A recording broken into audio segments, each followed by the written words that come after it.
Greetings and welcome back to room 303 in AP English, and we turn now in our study of Homer's Iliad to book 24. We have of course been working the whole time to get to this book, and I just want to say to you, congratulations. If you've been able to follow through either reading and or obviously following these lectures together with me, you've done something really remarkable in holding on to get all the way to the end of this project. We're here now at the end of the project, and although Homer's second epic is called the Odyssey, anytime you pick up the Iliad and read it, it's an Odyssey of a different kind, isn't it? And certainly it's been a journey.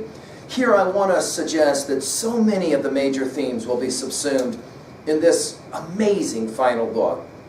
This is a Greek poem, but it finishes with a Trojan king and a dead prince in Hector and his funeral, which is really ironic. I mean, let's just put that out there right away, right?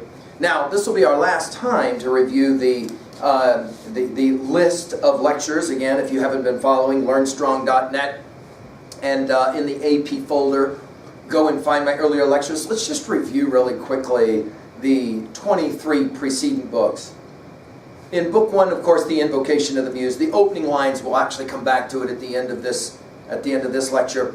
Agamemnon and Achilles have their falling out, and in book 2, Agamemnon has his bad dream sent from Zeus. He believes that the Greeks are going to win. They won't, at least not in this phase of the war. And the catalog of ships and chariots tells us just how many people are engaged in this contest. In book 3, we have Paris going up against Menelaus. We think Menelaus has beaten Paris and the war is over, but in book 4, Hera says to Zeus, "Oh, no, no, no, you didn't." And so she tells Pandarus, "Let's shoot an arrow at Menelaus." He wounds Menelaus, and now the war is back on. In book 5, we have Diomedes' Aristeia, that type battle fight scene that we've talked about so much in the Iliad. And in fact, Diomedes, the great warrior, wounds both Aphrodite and Ares in that contest of book 5. In book 6, we have Hector in Troy with Andromache, his wife, and Astyanax, his young son. That will be significant because Andromache will have some of the final words of the Iliad. In book 7, we have Ajax going against Hector, and we have that truce because it's a standoff. In book 8, we have Zeus and his scales. The Trojans, the decision is, the Trojans and Hector will ascend, and for a while will jack. Leading in book 9, that important book, when Agamemnon decides with the help of Nestor, you know what, let's go ahead and apologize to Achilles. We do have Achilles sitting outside of his tent with a silent Patroclus. We have the embassy that will come of Odysseus, Phinox, and Ajax, and they will beg Achilles to come back. He will say collectively, no. Even when Phinox will say, remember your dad. What about Peleus? I'm mentioning this because it's going to be significant for book 24. At the end of book 9, I paused for a little bit with you, didn't I? And I gave another lecture, a review of books 1 through 9. I called it Achilles' crisis of faith. I think it's significant that in the moment that Achilles says no to the embassy, he is saying no to the time, that is to say the Scooby snacks of life, all the stuff that he's been offered. And he also says no to the kleos, or the glory. So both honor and glory he rejects. And I ask this simple question. If a man has lived his whole life with a certain kind of foundational code, the warrior's code, but then he rejects it, how does he live the rest of his life? I think this explains the over-response in many ways of why Achilles just loses his mind and finally finds his humanity again in book 24. We'll get to it. In book 10, we have Diomedes and Odysseus in their night raid. They, of course, will Jack Dolan cut off his head. It's graphic. In book 11, we have Agamemnon and his Aristeia, leading ultimately Achilles to come out, take a look, and to say things are not going well. Send Patroclus to Nestor. That will be the fateful moment when, of course, Nestor's going to say to Patroclus, I think you should enter the battle. Also in book 11, we have the beginning of that longest day, fully a third of the poem. In book 12, we have the Trojans at the trench, the wall, the ramparts. That will be significant because Priam will be there here in a little bit. And, of course, Hector's major boulder that will knock a hole in the ramparts. In book 13, we have Poseidon as Calchas, who will encourage the Greeks. We have Hector, who will taunt Paris, and this will be the last time in book 13 we actually hear from Paris. And then at the end of book 13, we have Hector's famous scream. We're going to have more screaming happening in the 24th book of Iliad as well. In book 14, this is an important book, right? Sex and violence meet. Hera seduces Zeus, and while Zeus is sleeping, Ajax will jack Hector with a boulder and almost kill him. Book 15, Zeus wakes up. He's really upset. He tells Poseidon, knock it off. He tells Apollo, heal Hector. And now the Trojans will begin their ascent. Book 16, of course, is the pivotal book because Patroclus will dress up in Achilles' armor. He'll go out. He will have his Aristeia. He will kill Sarpedon, which, of course, is the son of Zeus, and that's a big dog deal. And ultimately, Hector then will kill Patroclus. And at the end of Book 16, we realize it's pretty much done now. It's set. Book 17, the fight over Patroclus' corpse, and more importantly, Hector decides to put on Achilles' armor, the unthinkable. Zeus will just nod his, shake his head and go, man, you got no idea what you're doing to yourself, right? And then we'll have Antilochus, a happy guy, right? The son of Nestor, who's sent back to tell Achilles that his pal is dead and his armor is in the possession of Hector. Book 19 Book 18 is a pivotal book for us because Achilles here will mourn Patroclus. Thetis, his mother, will go to Hephaestus. We'll get that famous armor, and it will be, of course, that incredible art part of the poem in Book 18. Book 19, Agamemnon and Achilles kiss and make up. They, of course, blame the gods as well as women. It's not like they're going to take personal responsibility for any of the insanity that has been a part of this poem. And then Achilles will get ready for battle. We'll have his Aristeia that will begin. And, of course, Rome Beauty, the talking horse, will say to Achilles, you're next after you kill Hector. Book 20, the Aristeia of Achilles gets in full swing. Lots of slaughtering going on. The gods will fight. Aeneas and Hector both saved from Achilles. In Book 21, Achilles will kill Lycaon, a completely defenseless son of Priam.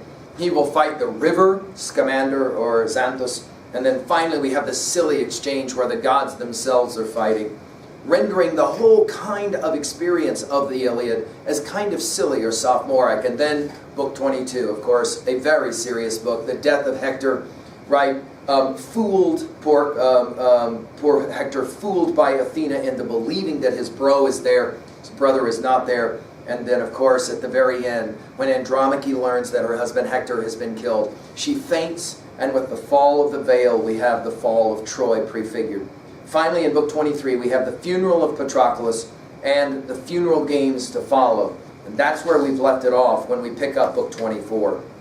Now, let's do a real quick review of Book 24 as we've done in all of our prior lectures. The book is easily divided into 3 parts. Write this down, right? 1. What happens before Priam gets to Achilles? 2. What happens when Priam is with Achilles? 3. What happens after Priam leaves Achilles, right? Now, this is a beautiful, symphonic book. Many times, this is the only book actually read of all of the books of the Iliad.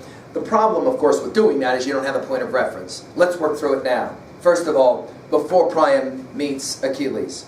Well, Achilles is in intense anguish and grief. He is living with all of the memories. Apollo says it's time. We got to get the body of Hector back. It's been 12 days. There'll be some debate about whether it's 9 or 12, but we got to get the body back to Troy, the body of Hector. Hera gets mad, and she says, you know what? Hector's not even equal with Achilles because Achilles has a goddess for a mother. But Zeus will say, you know what? It's time. He sends Thetis to tell Achilles, to tell her son, you got to get the body back. He sends Iris to tell Priam, you need to come to the tent of Achilles to get your son back. Next we have Priam. We see him covered in dung, poop. And Iris will tell him, it's time to go. He asks his wife Hecuba what she thinks. She says no. And then in line 253 she says, I'd love to eat Achilles raw. Echoing, of course, the very lines that Achilles said to Hector, right? Priam will say, I will go. He puts together the ransom. And in the process, he curses his sons. It's going to be an interesting passage in 284. Hecuba then will ask for a sign through a prayer. And Zeus will send the eagle to the right, which has always been the motif, right? If it's to the left, that's a bad sign. And Priam will leave Troy with the old man Idaeus kind of driving him. Zeus sends Hermes at line 394. He tells him, guide Priam to Achilles. Of course, Hermes is not mentioned other than a little mention. in the entire Iliad, but now all of a sudden he takes center role. It's just one more way the Iliad is an amazing poem. How we haven't heard anything about Hermes throughout the entire thing, and now all of a sudden here he is. Hermes and Priam have an exchange. Dad will ask him, what about Hector? Have the dogs eaten him yet? It's a brutal line, right? Hermes will say, no, Hector is fine. The gods have saved his body. Takes Priam to the lodge where Achilles is. It's very well guarded. And he says, go in and remind him about his own father. Achilles has just eaten. That will be one of the first steps towards the return to humanity. And now we witness Achilles' return to humanity. The second is, of course, Priam with Achilles, all right? And here we've got Priam coming in. He is the supplicant. We've seen this many times, right, throughout the course of the Iliad, where right from the very beginning, in fact, when Thetis goes to Zeus in Iliad 1, and Priam will give this amazing speech that will begin and end with, remember your father, at line 570. And Achilles is moved, we're told, he's stirred. They both sit silently and weep and grieve together. This is going to be a compelling scene for us. Achilles will then basically give Priam some of the messages that have been shared already with Achilles. For example, he will say, Zeus has 2 jars, one for misery, one for blessings, and there's only 3 options in life.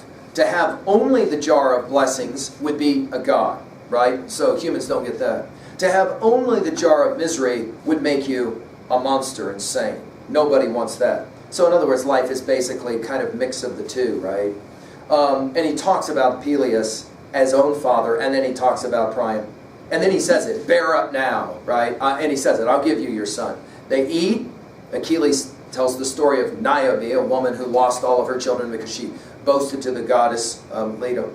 And then we'll see that they both have this interesting moment where they actually see each other. It's the key moment. We'll talk about it.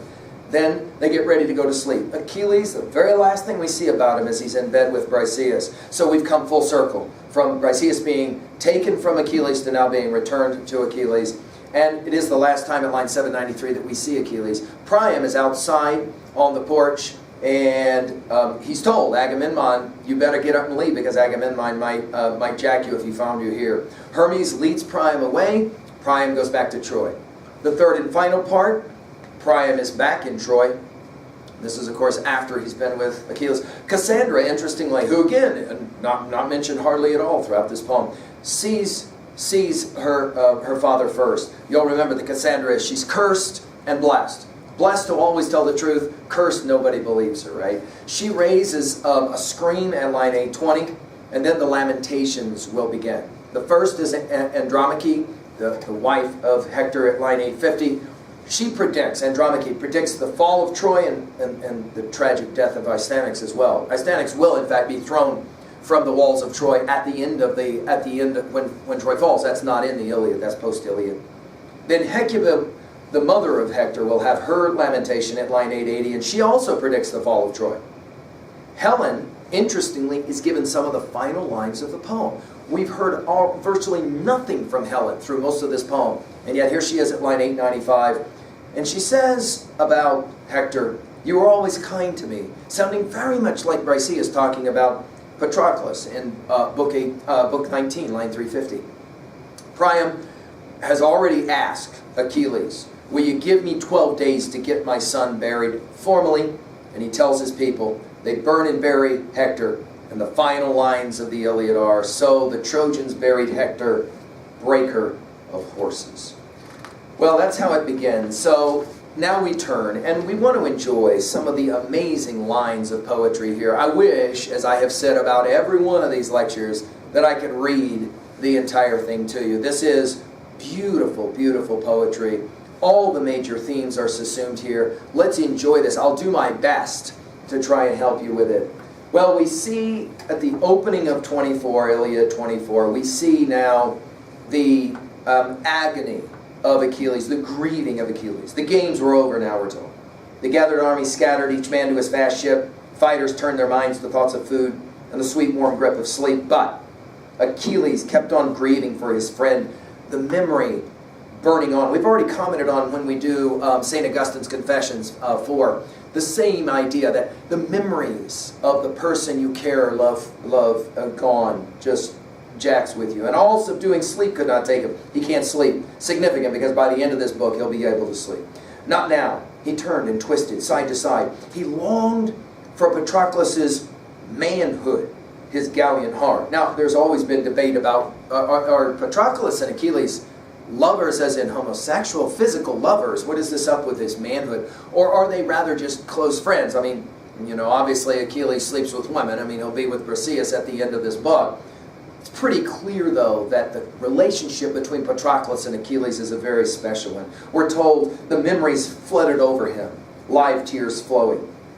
And so we're told at line 25, Achilles kept on raging, shaming noble Hector, but the gods in bliss looked down and pitied Priam's son. They kept on urging the sharp-eyed giant killer Hermes to go and steal the body, a plan that pleased them all, but not Hera, Poseidon, or the girl with the blazing eyes, Athena. They clung to their deathless hate of sacred Troy, Priam and Priam's people, just as they had at first when Paris, now we're back to Paris, in all his madness launched the war. The judgment of Paris is one of the only mentions of it. He offended Athena and Hera, both goddesses. When they came to his shepherd's fold, he favored love, who dangled before his eyes the lust that loosed disaster. We pointed out that in the Iliad, there is an interesting combination of love versus lust. Sometimes we made the distinction when we study Shakespeare's Sonnet 116. We'll make distinctions between love and lust. Here, notice, they're joined. But now, at the 12th dawn since Hector's death, and there's going to be some debate about whether it's been 12 or 9 days, Lord Apollo rose and addressed the immortal powers. Now Apollo's going to speak. Notice this is fascinating because Apollo was here at the very beginning. Remember, he's the one that sent the plague because Critias was taken away by Agamemnon. Hard-hearted, he says, you are, you gods. You live for cruelty. This is one of the interesting lines because, of course, it seems to be so true throughout the entire Iliad that the gods don't seem to care as much. Did Hector never burn in your honor thighs of oxen and flawless full-grown goats? Now you cannot bring yourselves to save him, even his corpse, so his wife can see him, his mother and his child, his father Priam and Priam's people. How they'd rush to burn the body on the pyre and give him royal rights. But look what he says. Murderous Achilles, you gods, you chose to help Achilles, the man without a shred of decency in his heart. His temper can never bend and change. Like some lion, we're back to the simile again. This will be fascinating because later Zeus is going to tell Iris to tell Priam that Achilles has got kindness in his heart. Here Apollo says he's got no kindness. Hera's response is predictable, 65. White-haired Hera flamed him in anger. Yes, there be some merit even in what you say, Lord of the Silver Bow, if all you gods, in fact, would set Achilles and Hector high in equal honor. But Hector is mortal. He sucked a woman's breast, which is powerful because you'll remember it, Iliad 22:97. Remember that the old woman, Hecuba, his mother, literally held out her breast to her son and said, please don't go and fight Hector. Don't go and fight Achilles. Remember that I breastfed you when you were an infant. Achilles sprang from a goddess, one I reared myself. I brought her up, gave her in marriage to a man, to Peleus, dearest to all your hearts, you gods. It's fascinating, a little aside, that Helen raised Thetis and then married her off to Peleus so Zeus wouldn't mess with her, because remember the promise was that whoever Thetis had for a son would be greater than his father, right? Here's a little interesting aside. Whose idea was it that Thetis had to marry Peleus? Was it Zeus's idea or Hera's idea? She says it's her idea. All you gods, you shared in the wedding rites. So did you, Apollo. There you sat at the feast and struck your lyre. What company you keep now, these wretched Trojans, you forever faithless. Very interesting, right? That she carries her resentment and her loathing so much against the Trojans, right? But Zeus will, in fact, will say enough, right? And so he'll say, no, he said, we've got to take care of this business. And he will, in fact, send Thetis to go and to speak with her son Achilles. I'm at line 155. The noble mother, settling down at the side of Achilles, stroked Achilles gently, whispering his name.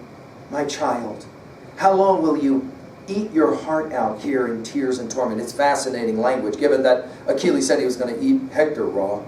All wiped from your mind, all thought of food and bed. In other words, you're destroyed. What's going on? It's a welcome thing to make love with a woman. This will be interesting because we'll finish with him in bed with Briseis. You don't have long to live now. Back to what Rome Beauty reminded him, right? Well, I know that every time, again, this mention happens, we're thinking about Paris and what Paris and Apollo are going to do to Achilles. Already I see them looming up beside you, death and the strong force of fate. Listen to me quickly. I bring you a message sent by Zeus. He says the gods are angry with you now, and he is rising over them all in deathless wrath, that you in heart-stick fury still hold a Hector's body here by your beaked ships, and will not give him back. Oh, give him back at once. Take ransom for the dead. So Mama says it. You got to take ransom. Interestingly, what you would expect in this poem is often what you don't get. What you would expect is Achilles, who is so tormented, would say, I said I will never give the body back. I don't care what Zeus says. But rather, we got 3 lines that read like this. The swift runner replied in haste. So be it. The man who brings the ransom can take away the body, if Olympian Zeus himself insists in all earnest. Which begs the obvious question. Why in heaven's name? Achilles, who has been fighting for so long, is now ready to just say, fine. Let's point out, very subtly, we're moving in the direction of Achilles and recovered humanity. Zeus then will send Iris to Priam, and he tells Iris, this is what I want you to say to Priam. Quick, on your way to Iris, at line 173. Shear the wind, leave our Olympian stronghold. Take a message to the great-hearted Priam down in Troy. He must go to Achaea's ships, ransom his dear son, bearing gifts to Achilles, gifts to melt his rage. Ironically, it'll be the same gig that Agamemnon tried to play with in Book 9. But let him go alone, Priam. No other Trojan attend him. Only a herald for him, a seasoned older man, one who can drive the mules in smooth-running wagon, and bring the hero's body back to sacred Troy. The man, that brilliant Achilles, killed in battle. Let him have no fear of death, no dread in his heart. Such a powerful escort we will send him. The giant killer Hermes will guide him all the way to Achilles' presence. And once the god is led him within the fighter's shelter, Achilles will not kill him,